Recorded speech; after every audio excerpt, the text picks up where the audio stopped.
I'm Simon from Motodrome, and this is our 1939 Citroen Traction Avant. Hope you like it.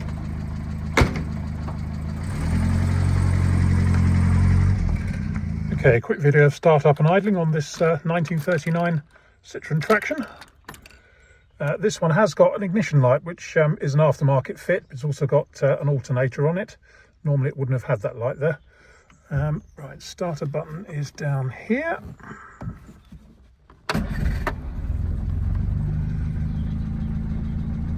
Idling beautifully, just sitting exactly as it should. In front of us here we've got speedo, we've got an ammeter, which has probably been converted to a voltmeter in fairness, oil pressure gauge, which goes up and down as I press the accelerator, and fuel gauge. Right, next up we'll show you under the bonnet. Okay, here we are under the bonnet of this Citroen Traction Avant. Now this one is fitted with a later engine. It's still 1911cc, but this is out of an ID19 from sort of about 55 to 66, so a bit easier to maintain. Well, substantially easier to maintain than the original engine with white metal bearings and stuff. It's also been fitted with an alternator. As we've said, it's got electric power steering on this one. Just splendid. It's idling nicely.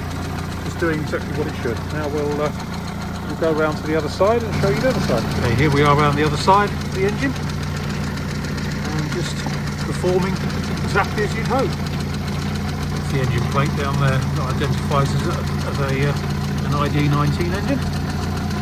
That is a bonus, incidentally. In my opinion, certainly. Next up, we have driving. Okay, here we are out in this 1939 Citroen Traction Avant. Although it's a right-hand drive car, so strictly speaking this is a light 12. Absolutely lovely car. First registered June 1939, so it is a proper pre-war traction. All the right pre-war bits on it. Apart from the engine has been replaced with a more modern Citroen ID19 engine. Basically the same, but more modern bearings and things in it, and oil filters and stuff. So it's actually easier to maintain and more long-lived. Also, it's got electric power steering, which is brilliant. It's got alternator, electric fuel pump, all sorts of more modern accoutrements on it, so it can be used on a more regular basis. You probably could even use it daily, in fairness. But yeah, just absolutely lovely, it really is. It starts on the button with a bit of choke when it's cold. No signs of any misfiring, hesitancy or overheating. We don't have a temperature gauge, but you can always tell if something like this is overheating. A, because you get steam coming out, but B, you get pinking and things, but they don't have a temperature gauge. But yeah, just splendid. Standard 3-speed box on it, and that does its job. As ever with a traction, it rides beautifully. It's hard to believe the design is so old, because they were so advanced for their time. It's at least 2 generations ahead of anything that Britain was producing at the time, should we say. No squeaks or rattles, just trundles down the road absolutely beautifully.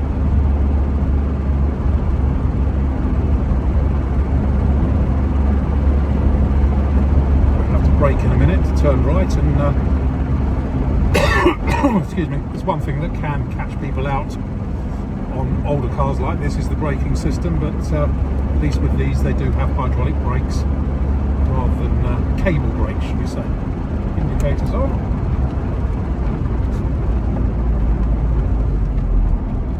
Use your gears initially to slow down, but actually no, it stops really nicely. Very good. Needs obviously a bigger shove than a modern car would do, especially as there's no servo on there, but goes around there nicely. Indicators off. I love these cars. This is the oldest one I've ever had, and it's probably, I would say, the best.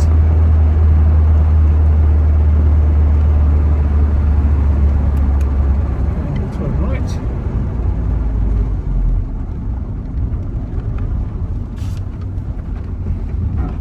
There we go. So easy with the power steering, it really is.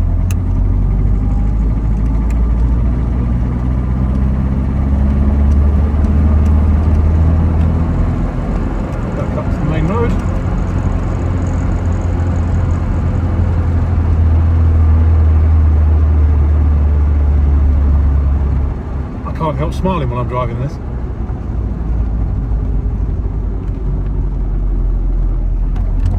There we go.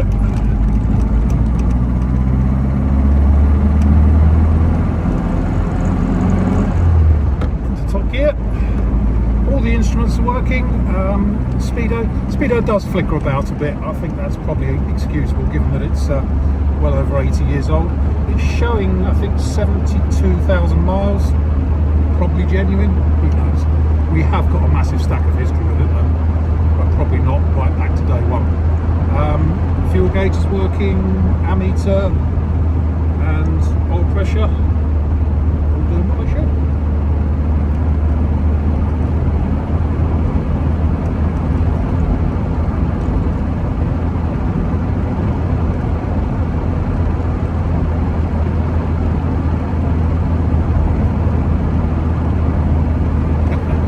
It is lovely, it really is.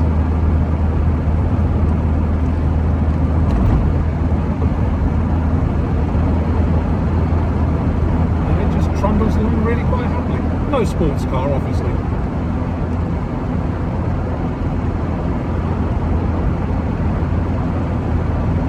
But trundles down the road absolutely beautifully. Amazing there's no rattles or squeaks.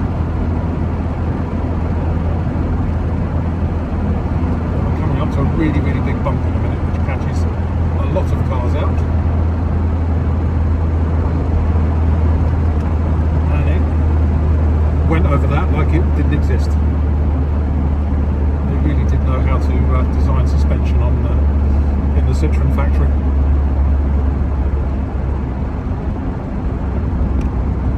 Indicators on.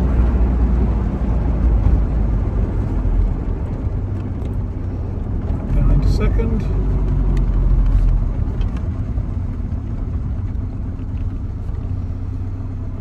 So I think there we have it. My name's Simon. You can reach me in the office on 0118 907 1495, or you can go to our website, which is www.moto-drome.com.